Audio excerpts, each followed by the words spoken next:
ikuja katika swala la kule bonde la Ufa upande wa kaskazini, ndiposa tulipomwona Mheshimiwa Murkomen ambaye ninashukuru tuliweza kufanya kazi naye katika bunge la Seneti, aliondokea kule jana, na tunataka kuwaomba viongozi wa kisiasa waweze kuungana na serikali ili kuweza kupata suluhu la kudumu. Jambo la muhimu ni kwamba tumeweza kuona kwamba mara nyingi wakati kumekuwa na vita vile ni kwa sababu hakujakuwa na maendeleo katika yale maeneo.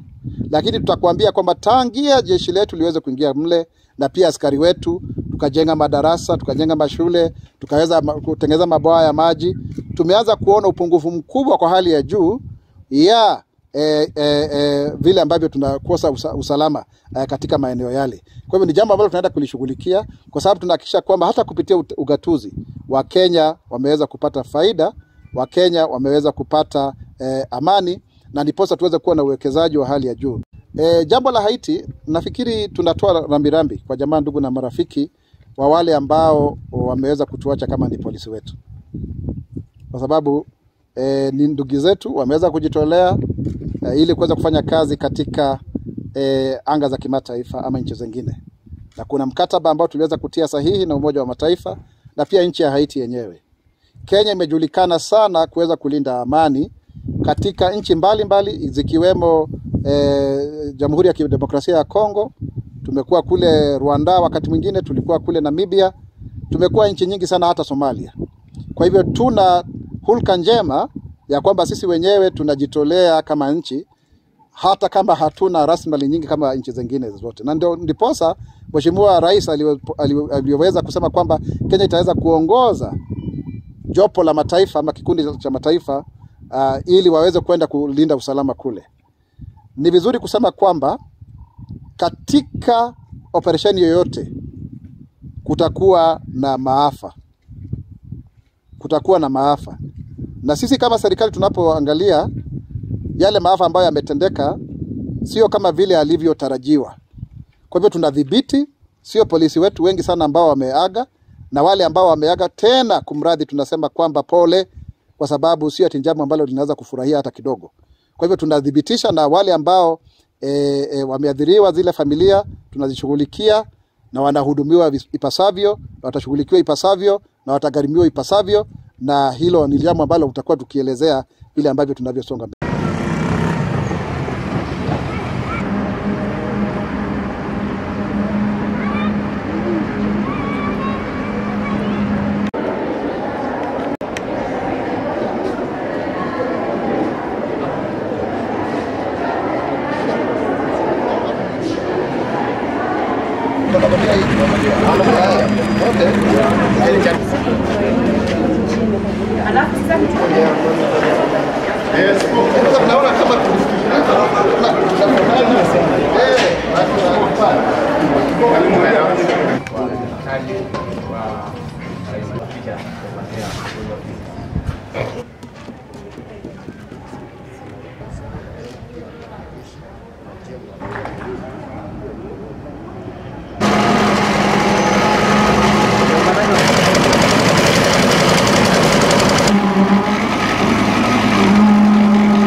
They are approaching the first floor.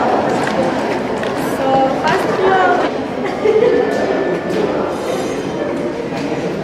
Ya hapa kwa wingi na tumekuja tukua ofisi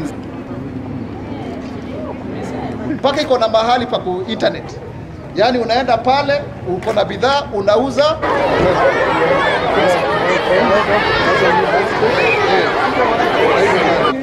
Pole ni kwa sumbu.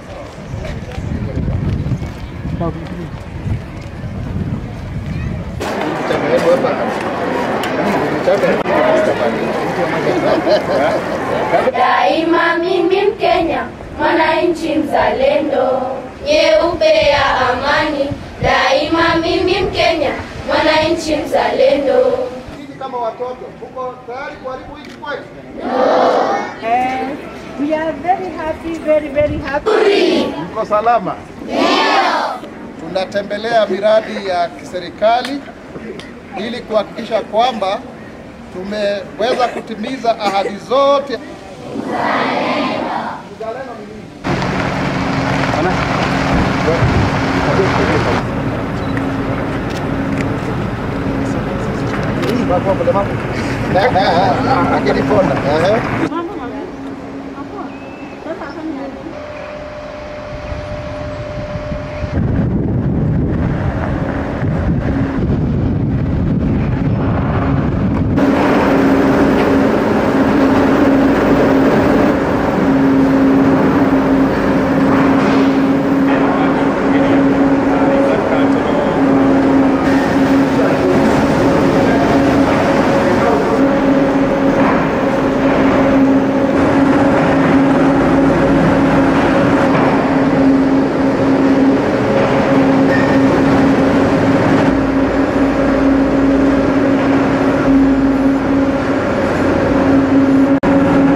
Gari ya kanjo. Okay.